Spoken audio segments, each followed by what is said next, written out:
You've all heard of Buck Rogers in the 25th century, haven't you? You know, the 1979 show with him flying through space and shooting down draconian fighters, his little robot Tweaky, and his love interest Wilma? Well, if not, then listen up. Hi, it's me, the pop culture mechanic, and today I'm pulling you back in time to learn the history of Buck Rogers. It was in August of 1928 that Buck Rogers hit the pages of the pulp magazine Amazing Stories. He was created by Philip Francis Nolan. The story was called Armageddon 2419 AD, and his name was not Buck, but Anthony or Tony. The short story tells of how Tony, a World War I pilot, was in a mining accident and had been in suspended animation for 500 years. He had awakened later to a very different United States than he remembers. America had been overrun by a foreign power, and now the Americans are resistance fighters. Tony first meets with Wilma Deering and saves her from some unfriendly pursuers. He explains to her what has happened, and she believes him due to his strange clothing and the way he talks. So she decides to take him back to her headquarters, where he meets her superiors. He joins up with them after hearing about the defeat of the Americans and puts his knowledge of warfare to use, having been through World War I. He wants to help them out. Well, I don't want to spoil the rest of the story for you. It's a pretty quick read and quite enjoyable. There was a second story put out in March of 1929. It was called The Airlords of Han, and it was a continuation of the previous story.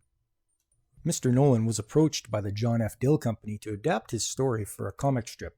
Dick Calkins was contracted to illustrate it. They changed Tony's name to Buck, and in January 1929, they put out the Armageddon 2419 story in the newspapers.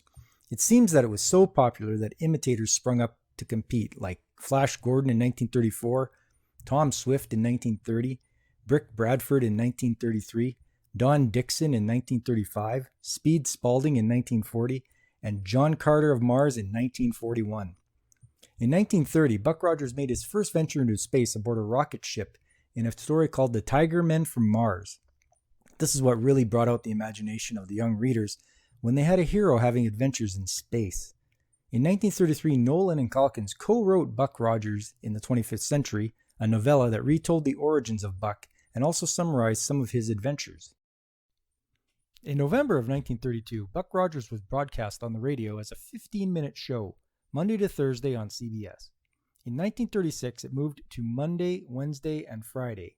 Then it went off the air at the end of the year.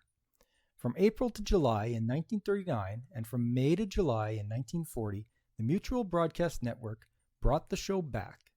The actor for Buck changed about 4 times, with him being voiced by Matt Crowley, Curtis Arnall, Carl Frank, and John Larkin. Wilma Deering was voiced by Adele Ronson, and Dr. Hewer was played by Edgar Steele. The show went on until 1947, when it was finally canceled. In 1934, a 10-minute Buck Rogers film premiered at the Chicago World's Fair. It starred John Dill Jr. Yes, this is the son of the man who published the Buck Rogers comic. The title was called Buck Rogers in the 25th Century, an interplanetary battle with the Tiger Men of Mars. It was shown in stores to help promote Buck Rogers merchandise. I think a print was posted online, and you should be able to find it. Universal Pictures produced a 12-part serial film in 1939. The story goes that Buck, played by Larry Buster Crabbe, and his friend George Buddy Wade, played by Jackie Moran, get caught in a blizzard and crash in the Arctic wastes. To survive, they inhale some Navano gas that puts them in a state of suspended animation. Their ship gets covered by an avalanche, and later on they are rescued only to learn that 500 years have passed. It is 2440, and a dictator named Killer Kane, played by Anthony Ward, runs the world, and Buck and Buddy help Wilma Deering, played by Constance Moore, and Prince Talon of Saturn, played by Phil St. Anne, and Dr. Hewer, played by C. Montague Shaw, save the world. In 1950, ABC produced a television series that ran until 1951. The time slot was Saturdays at 6 p.m. Later it was moved to Tuesday at 7 p.m., but unfortunately was up against the Texaco Star Theater hosted by Milton Berle.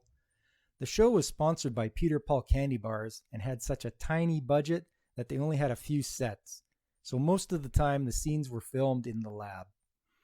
In all, there were 36 half-hour black and white episodes produced, but I think only one survives to this day. Now, 3 actors have played Buck Rogers during that run: Earl Hammond, Ken Dibbs, and Robert Pastine. 2 actresses played Wilma Deering, Eva St. Marie and Lou Prentice, and 2 actors played Dr. Hewer, Harry Southern and Sanford Bickert. Skip a few decades and Buck Rogers was back again, this time on NBC in 1979. It had been released in the theater and did very well, so they commissioned a TV series, which only ran 2 seasons. It starred Gil Gerard as William Buck Rogers, Aaron Gray as Wilma Deering, and Tim O'Connor as Dr. Hewer. The little robot Twiki was played by Felix Silla and voiced by Mel Blanc, and the sexy Princess Ardala was played by Pamela Hensley. In the first season, they had a different story of how Buck came to be in the future. It started in 1987. He was an astronaut on a shuttle type of ship called Ranger 3. This was the last of America's deep space probes. There was a mishap, and Buck was blown out of his trajectory, and his life support systems froze and returned him to Earth 500 years later. Due to the actors' strike in 1980, the series was delayed until 1981. By that time, the format had been revised, so now instead of defending Earth, they were looking for the lost colonies of humanity. Dr. Hewer's character was replaced by Dr. Goodfellow. Jay Garner played Vice Admiral Ephraim Asimov, and Tom Christopher as Hawk, a stone-faced birdman who was also searching for members of his race. This was too much of a deviation from the original story, though, and it was canceled at the end of the 1981 season. Recently, it looks as if there was to be a motion picture filmed. However, due to the director having a flop, his involvement was dropped. There are rumors that George Clooney is involved with the production now, but the Dill family trust claims copyright control of the Buck Rogers character, and others claim that it has passed into the public domain. So we may not see Buck Rogers in film for a few more years. Now, there's always the radio shows, which can be easily found on the internet. Search them up and enjoy them. Here's a fun fact. Buster Crabbe, who had been Buck Rogers in the 1940s, he had a cameo in the series playing Brigadier Gordon and got to interact with Buck, played by Gil Gerard. Well, there you have it. A quick look into the Buck Rogers series. I hope you enjoyed learning about it as much as I did. That's all for now. Take care.